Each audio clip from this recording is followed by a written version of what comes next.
Hello folks and welcome back to War Tree Ironworks. This is episode 3 of 5 Blacksmiths in History, part 2. Before we get started, I just want to thank you all for watching part 1 and, just the good reception of this series in general. I really enjoy putting it all together for you guys, and I very much appreciate the positive feedback that we do get, and just any feedback really. So, one other thing. I do notice that most of our views still come from viewers who are unsubscribed to our channel. So if you are viewing this, please hit that subscribe button and please smash that like button. Now on to number 3. Kunzlochner II was born in 1510 in Nuremberg, Germany, of the Holy Roman Empire. He was the son of a master armorer along with his 2 brothers, Hans and Heinrich. They worked as armorers, blacksmiths, and silversmiths in the family trade. Lochner started work as a court armorer in 1543 for the Holy Roman Emperor Ferdinand I and his son Maximilian II the next year. Lochner created many pieces of armor for royalty, knights, and nobility all over Europe, commonly featuring his personal hallmark, the shield with a lion. His armor creations were made for occasions not just to be worn on the battlefield, but also for tourneys and other ceremonies as well. Kunzlochner's most notable and preserved works include armor he made in 1550 for King Sigmund Augustus of Poland. The armor features intricate designs inlaid in gold and silver for both the king and the royal steed. This set is currently on display at the Swedish Royal Armory in Stockholm, Sweden. And at the Metropolitan Museum of Art in New York, on display is the armor Lochner made for Ferdinand I, the Archduke, who later would become the Holy Emperor in 1556. His armor also features intricate details, such as the biblical image of the Virgin and Child located on the breastplate, crossed staves and fire steels to symbolize the Order of the Golden Fleece, an elite chivalric society, on the backplate. It is not exactly known when or how Kunzlochner died. I couldn't really find those details on him, but it is noted that he was buried on the 19th of August in 1567 at the age of 57 and was laid to rest in Nuremberg.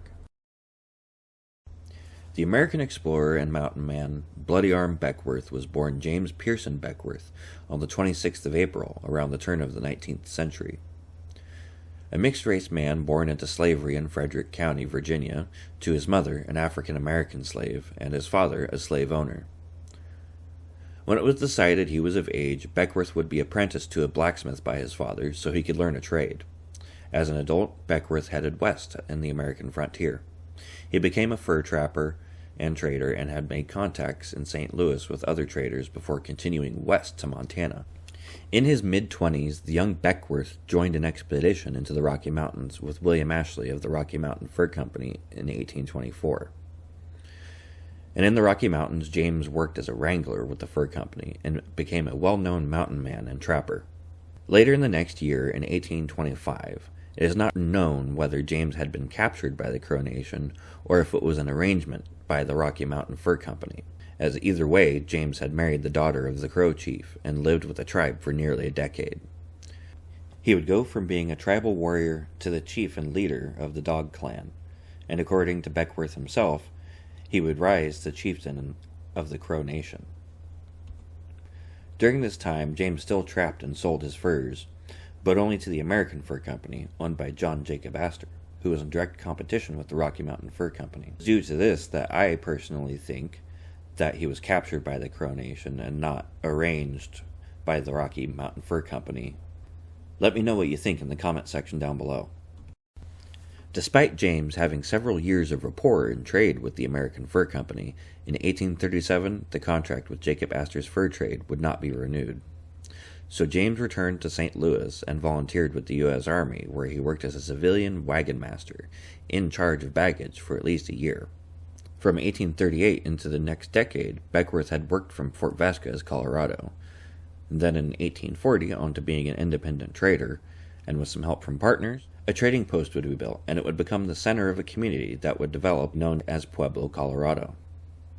In later decades, Bloody Arm Beckworth would be involved in what would be known as the Sand Creek Massacre. He he would retire from service and return to trapping and living with the people of the Crow Nation. James died of natural causes in 1867, and he was laid to rest in the traditional custom of the Crow Nation. And that's all we have for number 3, James Bloody Arm Beckworth. By the way, apparently he got the name Bloody Arm due to his skill as a knife fighter. So, there is that. But, kind of a story. I don't know if I would say it's quite inspirational. Let me know what you guys think about this one down in the comments below. And now, on to number 1, John Furphy. Born on the 17th of June, 1842, the Australian-born blacksmith John Furphy was the oldest of 2 sons by Irish immigrants, Samuel Furphy, a farmer, and Judith Neher, a dressmaker. I couldn't find much details into John's earlier years, but at the age of 22 in 1864 he began working independently as a blacksmith after working his first job at Hutchison and Walker, a Kineton area machine manufacturer. In 1866, on May 25th, John married a woman named Sarah Ann Vaughan, and after nearly a decade of freelance blacksmithing, Furphy opened his own smithy in Shepperton in 1873.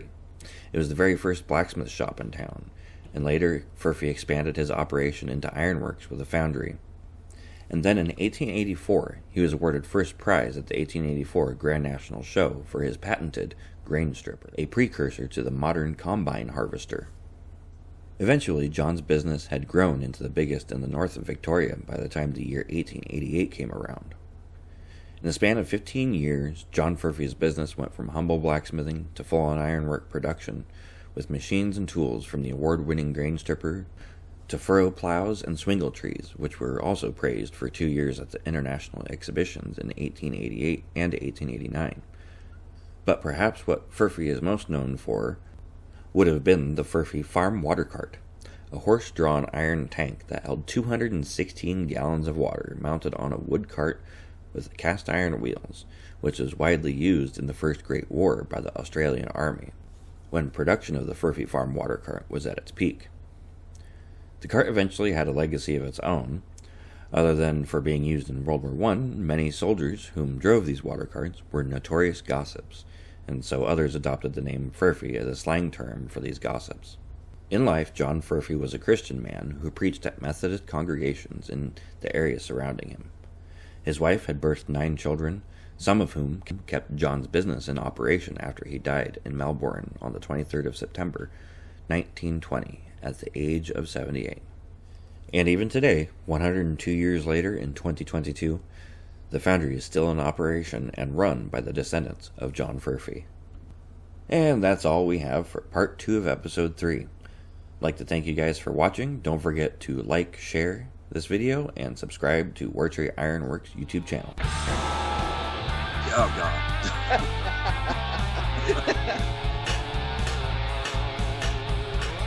Today we have Jim from the Crazy Viking Forge. How are you doing today?